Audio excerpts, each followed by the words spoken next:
So you are thinking of starting a journal, but you have never done it before, so you might not have any idea where and how to begin with. And here I come in.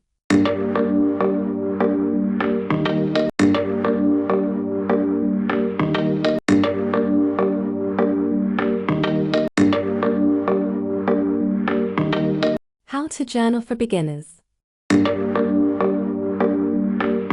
When it comes to journaling, there's a million different routes that you can take. Step 1. Get a journal.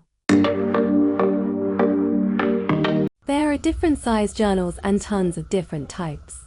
I personally like the A5 journal, which is the common size of journal, because it's not too big and not too small. Today I'll help you find the one that actually feels right. Journaling helps you slow down, reflect, clear your mind, and grow up. Step 2. There is different kinds of journal, like writing, daily logging, bullet journaling, artistic journaling. Journaling is like having a conversation with yourself without judgment. Like, try to let your thoughts and pen move together in a common hurried piece. Writing, daily logging is very simple.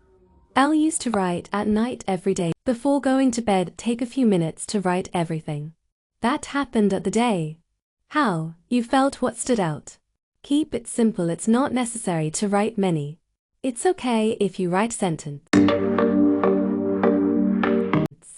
Also, if you want to make it fun, always remember while you're writing, write it like you are the main character in the movie. Bullet journal. It's like if you are stuck, take a moment to write things you're thankful for.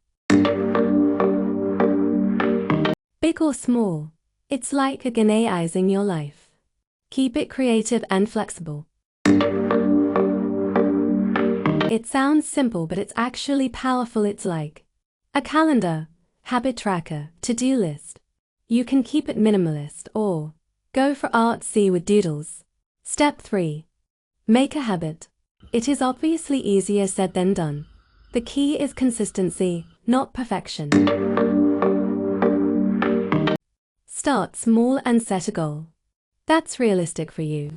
Now I have a rule for myself where I have to write at least 1 page. You also can have a routine of yourself, which is really helpful when building the habit of journaling. The key is to believe it while you write, like you're placing your order with the universe.